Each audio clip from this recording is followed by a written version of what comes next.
in the end, just moving with me. All I want you guys to try to do is move around, guys. Just make sure that as you're circling and trying to take the inside, that you're moving your feet, but that you're not just going on a straight line side to side, because this is not going to land us anywhere. I want you guys to try to combine the circling of your hands as you're circling with going around, because when we were able to cut this corner and start getting at least on the same line of this outside knee, we could expose them to actual passes, right? We can open up and pass. I could go all the way around. I could enter and pressure, but the way we're going to enter now is going to be more with our upper body. So once we're able to get here, I want you guys to try to go arm under. You see how I'm still pinning this leg? And we're gonna go in with our arm first. You see how low I am with my arm? I'm not up here. I'm low on the hip and I'm stapling it in. After my arm comes in, so you see how I'm still off this corner? My arm starts coming in, my body follows, guys. And just to end up with our legs, we can start going here with our knees, right? So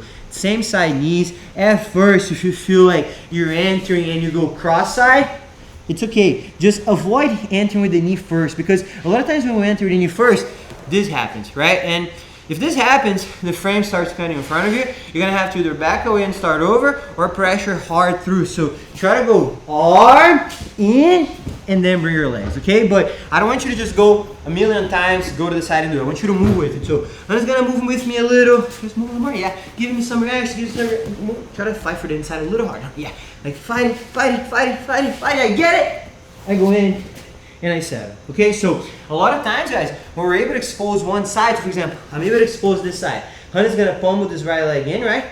And as she's coming back over, I can get it back in, use that to get under. So even if you fail, like you get on one side and you can't enter there, the answer might be on the recovery. So again, we're trying to take the inside, cut the corner. If I lose and Hunter comes back, come back, try to time it again, and that might be the best option for you to get in. Okay, so no grips right now, just open hands, cup, and one thing, don't let go. So if I already gain, I'm going in. Don't let go of this leg, because if I try to dive in, this hand follows, it's not going to be there anymore. So it's got to be pinned so I can enter and then take over my knees.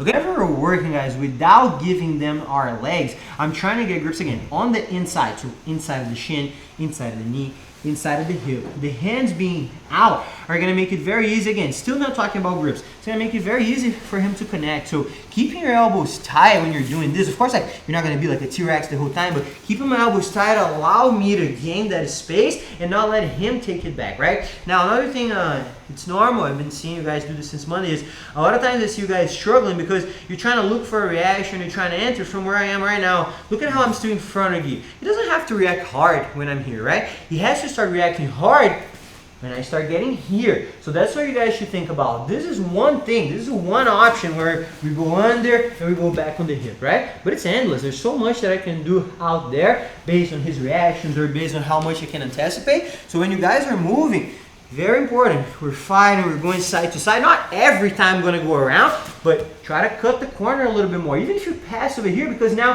what would you have to do? Like, frame you really hard. If he's framing you really hard, he might be bringing his leg up, but he's not really moving his hip, which gives me a lot of time to go inside. So if you make your partner worry about something else, sometimes the best option is the best way of getting what you want, right? Now, keep playing this game, still entering, but now after we are able to succeed and once we are able to succeed and enter, couple things. I want you guys to try to keep this arm stapling in, and I'm gonna grab the knee, the collar with the other hand.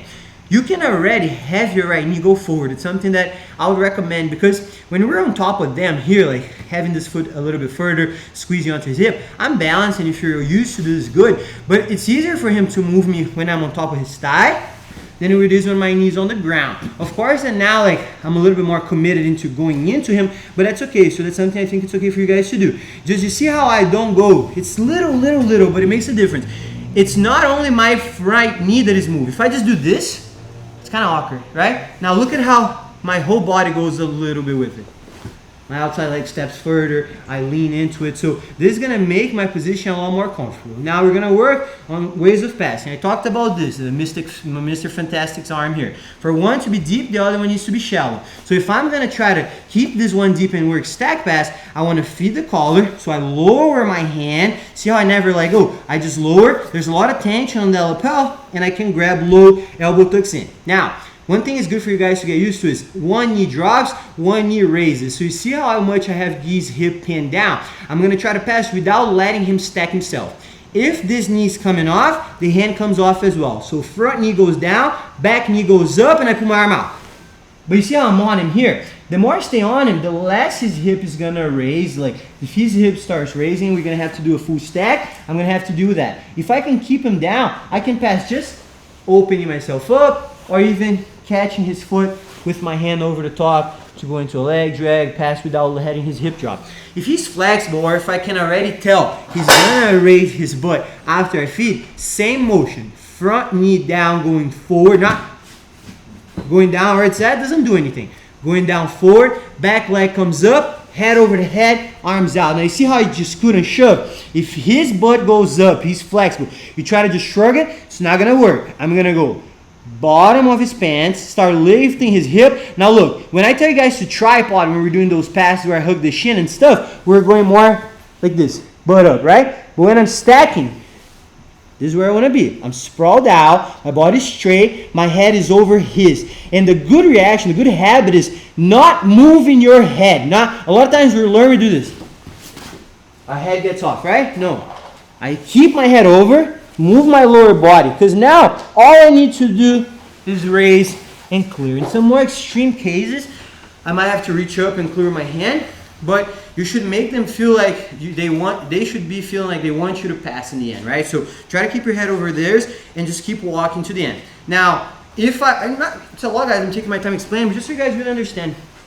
Now again, we worked with this arm being the deep one, right? Now if I want to go half guard, what do I need to do? Have my right hand become the deeper one. So it's impossible for me to hold him all the way while I'm still here. I just don't have enough arm for all that. So I'm gonna look at how my left hand's gonna go from being on the hip to, as I'm lowering and I'm digging deeper, going on the thigh and bringing myself low where I can go around, grab his back and pressure. And it's okay to keep pulling and just hold the thigh. Because here, like I was saying, I could go up and long step, or I can just keep the pressure, open my knee a little bit further, and step inside to then clear. So try to work on that, guys. Even if the pass is not perfect now, try to combine and understand that if one arm wants to go deep, other one needs to go shallow. If this one wants to go deep, this one needs to be. Now, there is a little trick that, as I was explaining, that made a lot of sense that you guys can apply as well. Look at how, if I'm stabbing someone here and my feet are square, like my toes are square like this, where's my pressure point? Some of you already taken my class on this. Like, if I'm pressuring someone and my toes are square like that, even, what part of my body is putting the pressure on it? You guys don't count. Count me both toes. If my toes are square, kids class. If my toes are square, where is my pressure point on my upper body? Guess what? Chest. Chest, exactly. Now look, if I twist my right foot, now the pressure is what? On my shoulder, guys. So if I'm walking, I stack him, and I go here, and I twist into the side a little bit off of these toes, it makes this so much heavier, so much easier for me to pass. So when you guys are stack passing, one, make sure your head is covering their head right above, not over, not lower, and you walk with that limit. Your body should be straight, and if you want to make it even better, I twist onto this side. And that's something, guys, a lot of you already know, but you should think of. Whenever I'm trying to, just lay flat. Whenever I'm trying to put my pressure point to be one of the shoulders, it comes from my outside foot, right? So if I want left shoulder pressure, inside of the right foot. Right shoulder pressure, inside of the outside, the other foot. Okay, so when you're stacking, the pressure helps. So you can use that, okay? So just 2 minutes each, guys, with these partners now. Still just drilling, just pushing the bottom. Really try to think of what's going on, give them some reactions, block some attacks, just so they're forced to keep going, changing throughout the option we have, okay? Let's go. 1, 2, 3. Gives me like a big looping reaction. I get in, I'm head to head, I'm gonna grab the pants and I'm gonna lift his butt off the ground. If his leg's wide or I can't clear my head, we did look at reaching up and dragging it across, right? But another way that we can finish the stack pass to end up in the leg drag, similar to like what we've been doing, so you guys will be familiar with the leg drag finishing position, is we're in the stack pass position. I'm just gonna lift his hip up and throw it over my hip. So we end up in this leg drag position, we go collar, collar, remember we're edge of the foot here, and we're gonna finish. Once you get their hip up, you know their hip's gonna be light, right? And what would they be trying to do to alleviate this pressure? Is they want their legs to go wide. So it's gonna be more mobile. So you'll get a nice lift and you just shuck it over.